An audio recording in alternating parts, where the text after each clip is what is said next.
2026 April 5 ഇറാന്റെ ആകാശത്ത് American F-50E striker eagle വട്ടമിട്ട് പറക്കുകയായിരുന്നു. ആധുനിക യുദ്ധതന്ത്രങ്ങളുടെ വിസ്മയം, ആർക്കും തകർക്കാൻ കഴിയാത്ത ആകാശത്തെ അജയൻ എന്നായിരുന്നു അമേരിക്ക ആ പോർ വിമാനത്തെ വിശേഷിപ്പിച്ചിരുന്നത്. റഡാറുകളെ വെട്ടിക്കാനും ശത്രുവിന്റെ മിസൈലുകളിൽ നിന്ന് ഒഴിഞ്ഞു മാറാനും കെൽപ്പുള്ള കരുത്തൻ വിമാനം ആക്രമണം നടത്താൻ പറ്റിയ പ്രദേശങ്ങൾ തിരയുകയായിരുന്നു. പക്ഷെ കാര്യങ്ങൾ വിചാരിച്ചത്ര എളുപ്പമായിരുന്നില്ല. വർദ്ധിച്ചു വരുന്ന അമേരിക്കൻ വ്യോമാക്രമണങ്ങളെ പ്രതിരോധിക്കാനുള്ള സംവിധാനങ്ങൾ ഇറാൻ തയ്യാറാക്കി കഴിഞ്ഞിരുന്നു. പെട്ടെന്നാണ് ഇറാന്റെ പ്രതിരോധ കേന്ദ്രത്തിൽ നിന്ന് ഒരു മിസൈൽ കുതിച്ചുയർന്നത്. വിമാനത്തിലെ വാർണിംഗ് സിസ്റ്റം പ്രവർത്തിക്കുന്നതിന് മുൻപ് കണ്ണഞ്ചിക്കുന്ന പ്രകാശത്തോടെ വന്ന മിസൈൽ F-50യിൽ വന്ന് പതിച്ചു. കോടിക്കണക്കിന് രൂപ വിലമതിക്കുന്ന അമേരിക്കൻ വിമാനം കത്തിയമർന്ന് ഇറാന്റെ മണ്ണിൽ വീണു. ലോകം ഞെട്ടിപ്പോയ നിമിഷം. എങ്ങനെയാണ് ഇറാൻ ഇത് സാധ്യമാക്കിയത്? നമുക്ക് നോക്കാം. അമേരിക്കയുടെ ഈ കരുത്തുറ്റ യുദ്ധവിമാനത്തെ വീഴ്ത്തിയത് ഇറാന്റെ സ്വന്തം തേർഡ് ഗോർദാദ് എന്ന എയർ ഡിഫൻസ് സിസ്റ്റമാണ്. ഇസ്ലാമിക് റവല്യൂഷണറി ഗാർഡ് തദ്ദേശീയമായി വികസിപ്പിച്ചെടുത്ത ഈ സിസ്റ്റം ഇന്ന് ലോകശക്തികളെ അമ്പരപ്പിക്കുകയാണ്.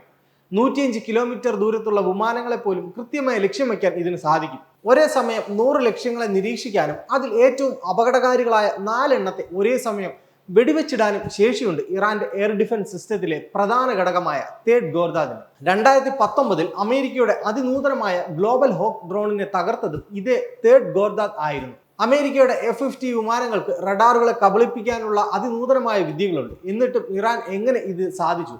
പ്രതിരോധ വിദഗ്ധർ പറയുന്നത് ഇറാൻ ഒരു പാസീവ് ഡിറ്റക്ഷൻ രീതി ഉപയോഗിച്ചതായിരിക്കാം എന്നാണ്. അതായത് റഡാർ സിഗ്നലുകളെ മാത്രം ആശ്രയിക്കാതെ വിമാനത്തിന്റെ ചൂട് തിരിച്ചറിഞ്ഞ് ലക്ഷ്യത്തിലേക്ക് കുതിക്കുന്ന ഇൻഫ്രാറെഡ് ഹോമിംഗ് സാങ്കേതിക വിദ്യ ഇറാൻ ഉപയോഗിച്ചിരിക്കാം. ഇത് വിമാനത്തിലെ അപായ സൂചനകൾ പ്രവർത്തിക്കുന്നത് തടയും. വിമാനം തകർന്നു വീണെങ്കിലും കഥ അവിടെ അവസാനിച്ചില്ല. വിമാനത്തിലുണ്ടായിരുന്ന 2 പൈലറ്റ്മാരും തക്ക സമയത്ത് പുറത്തേക്ക് ചാടി രക്ഷപ്പെട്ടു.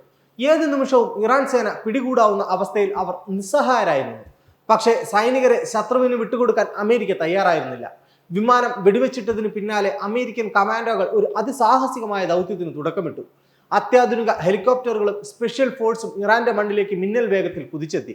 റഡാറുകളുടെ കണ്ണുവെട്ടിച്ച് ശത്രുവിന്റെ മൂക്കിന് താഴെ നിന്ന് ആ 2 പൈലറ്റുമാരെയും അമേരിക്കൻ സേന സുരക്ഷിതമായി രക്ഷപ്പെടുത്തി തിരിച്ചു കൊണ്ടുവന്നു.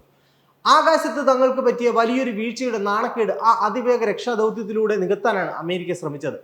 യുദ്ധം ഇപ്പോൾ ഏറ്റവും സങ്കീർണമായ ഘട്ടത്തിലാണ്. കടലിലും കരയിലും ആകാശത്തും പോരാട്ടം മുറുകുന്നു. ഹോർമൂസ് കടലിടുക്കിൽ പ്രതിസന്ധി നിലനിൽക്കുന്നതിനാൽ ആഗോള സമ്പദ് വ്യവസ്ഥ തകർന്നു നിൽക്കുകയാണ്. ആയുധങ്ങൾ മാത്രമല്ല, ആയുധങ്ങൾ പ്രയോഗിക്കുന്ന രീതി കൂടിയാണ് യുദ്ധത്തിന്റെ ഫലം നിശ്ചയിക്കുന്നത് എന്ന് ഇറാൻ തെളിയിച്ചിരിക്കുന്നു. ഇറാന്റെ ഡിഫൻസ് ശക്തിയും ശത്രുരാജ്യത്തിന്റെ ഉള്ളിൽ കയറി സൈനികരെ മോചിപ്പിച്ച അമേരിക്കയുടെ കമാൻഡോ കരുത്തും തമ്മിലുള്ള ഈ ഏറ്റുമുട്ടൽ ലോകത്തെ ഒരു മഹായുദ്ധത്തിന്റെ വക്കിലേക്കാണോ നയിക്കുന്നത് എന്ന് നമുക്ക് കാത്തിരുന്നു കാണാം.